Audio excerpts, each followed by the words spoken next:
राम राम दोस्तों। आज फिर कुछ अलग बनाने के लिए बैठ गई हूँ और मुझे बड़ा मज़ा आता है किसी काम को करने में। और जब वो कंप्लीट हो जाता है तो भी उसके अलग अलग नज़रिए से चेक करना कि हाँ कैसा बना है, अच्छा लग रहा है कि नहीं। क्या बनाने वाली हूँ वो आप लोगों से भी थोड़ी देर में शेयर करती हूँ। बहुत सारी चॉकलेट्स ले ली, चॉकलेट्स इन द सेंस की छोटी वाली टॉफ़ियाँ ले ली। प्लान था बड़े चॉकलेट्स का, पर वो कैंसिल क्योंकि उसका वज़न ज़्यादा हो जाता। कभी कभी कुछ चीज़ें अपने सहूलियत के हिसाब से करनी पड़ती हैं। ये क्या बनाने जा रही हूँ उससे पहले मैं बता दूं कि ये जो चीज़ है वो वर्षा भाभी को आइडिया था। वर्षा भाभी को ये चाहिए था, उन्होंने मुझसे बोला कि मनीषा ऐसा मुझे कुछ चाहिए। ठीक है, ट्राई करती हूँ कि कैसा हो पाता है। और यहाँ पर मुझे एक चॉकलेट मिली जो बिल्कुल खाली थी, एम्प्टी थी, वो सिर्फ फूली हुई पैकेट। मतलब चॉकलेट के पैकेट्स में से भी ऐसा मिला जिसमें कि चॉकलेट ही नहीं है, गायब। बच्चों के साथ होता तब तो ये मजाक हो जाता, मेरे साथ तो खैर कोई बात नहीं। मतलब छोटे बच्चे होते तो उनके लिए तो फिर बड़ी, क्या बोलते हैं वो, दुख भरी कहानी हो जाती है। और वो बोलते चॉकलेट ही नहीं मिली। खैर, अभी तो ये पैकेट्स में हो सकते हैं, कभी कभी होता होगा, एयर की वजह से पैकेट्स फूल जाती होंगी। बट टेस्टिंग के टाइम ये ध्यान रखना चाहिए चॉकलेट्स वालों को। यहाँ पर मैं चॉकलेट्स काउंट कर रही हूँ। अब आपने 75 देख ही लिया है तो आपको पता चल गया होगा 75 में चॉकलेट्स काउंट कर रही हूँ। पर यहाँ पर एक लॉजिक लगाया, 75 और 57, तो मैं 57 ले रही हूँ पिंक एंड 7 और 18 ले रही हूँ ग्रीन। लॉजिक ये कि उम्र चाहे कुछ भी हो, हम उम्र को हराना जानते हैं। उम्र से हमारा कोई लेना देना नहीं है। 75 की उम्र में हम 18 साल के भी हो सकते हैं, मन हमारा अच्छा होना चाहिए बस। तो 18 साल की उम्र और 57 साल का एक्सपीरियंस है ना, बड़े ही फायदे वाली बात। अब मैंने चॉकलेट जमाना शुरू कर दिया। मुझे एक्चुअली बनाना था एक गार्लैंड, पूरा एक हार के जैसा।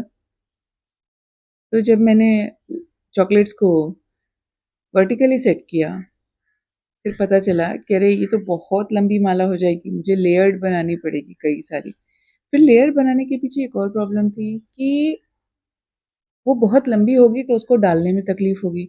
फिर उसको सेटिंग करना, वो टिक पाएगी कि नहीं, क्योंकि जब तक चीज़ें मेरे हाथ में होती हैं मुझे लगता है कि वो मैं, मुझे पता है कि कैसे बनाए क्या, लेकिन जब किसी और के हाथ में जाएंगी तो वो कैसे हैंडल होगा वो नहीं पता। ऐसा नहीं रफली हैंडल होगा, बट एक चीज़ होती है ना माइंड में कि हाँ मैंने बनाई, मुझे आइडिया है कि अगर कहीं से टूटेगी तो ऐसे इसको जोड़ना है, बट किसी और के पास।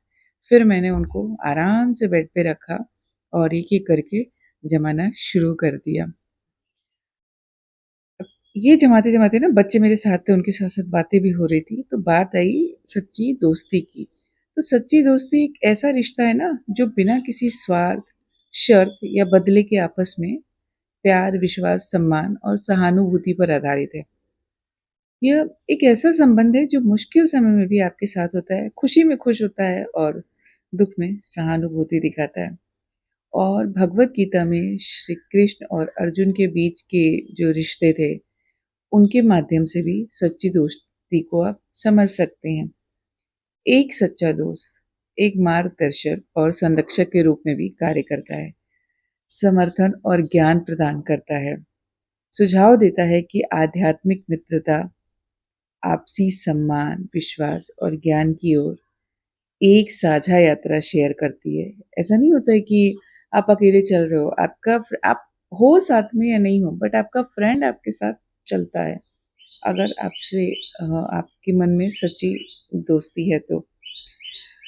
और हिंदू पौराणिक कथाओं में दोस्ती को, जो दोस्ती के मायने हैं वो अलग अलग हैं। वो गहरे संबंध है जो वफादारी और कर्तव्य, त्याग और सम्मान जैसे मूल्यों को दर्शाते हैं। भगवान राम के सुग्रीव और विभीषण के संबंधों को लेकर कृष्ण और सुदामा के बीच के बंधन तक, ये कहानियाँ मानवीय रिश्तों के विभिन्न पहलुओं और हमारे जीवन पर उनके प्रभाव को प्रकट करती हैं। हमारे जो हिंदू धर्म शास्त्र हैं उनमें बहुत सारी बातें दोस्त के बारे में बताई गई हैं, दोस्ती के बारे में बताई गई हैं। आप जब गीता पढ़ते हैं तो गीता में प्यार को त्याग, निस्वार्थ सेवा और समर्पण के रूप में प्रस्तुत किया गया है। ये प्रेम किसी को पाने का नहीं है, बल्कि उसमें खो जाने का भाव है। ये प्रेम आध्यात्मिक और ईश्वर के प्रति भी हो सकता है, इंसान के प्रति भी हो सकता है। अब आप उसको कितना समझ पाते हैं वो आपके ऊपर डिपेंड करता है। गीता के जो भगवत गीता में एक श्लोक है 47 नंबर का, जिसमें लिखा है, मैंने जो कुछ भी प्राप्त किया है और जो कुछ भी मैं प्राप्त करना चाहता हूँ, मैं उसका कर्ता नहीं हूँ। मधुसूदन, आप ही वास्तविक कर्ता हो और आप ही उनके परिणामों के भोक्ता हो। तो मेरा तो कुछ भी नहीं है, जो मैं कर रहा हूँ या कर रही हूँ, ये सबके लिए ऊपर वाला है जो करवाता है।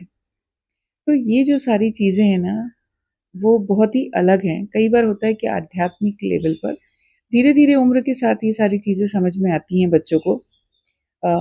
एक अच्छा मित्र होने के लिए बुद्धिमान और विवेकशील मनुष्य होना आवश्यक है। तो इसका कुछ उम्र, किसी धर्म, किसी चीज़ से भी कोई तात्पर्य नहीं है। और सच्चे मित्र का जो धर्म होता है, वो क्या होता है?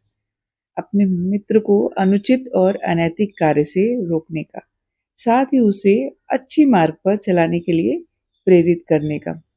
गार्लिन बन गई। मेरी कथा भी बच्चों के साथ समाप्त हो गई। एक बार फिर से काउंट कर लिया, बनने के बाद अच्छी लग रही है। और आप देखिए कि ये किसके लिए बनी थी, वो सरप्राइज भी आपके साथ शेयर करती हूँ। रुको 70 हा आता छान येतोय हा. हॅपी बर्थडे म्हणूया सगळ्यांनी. कोण आहे? हा हा एक मिनिट. हा happy birthday to you, happy birthday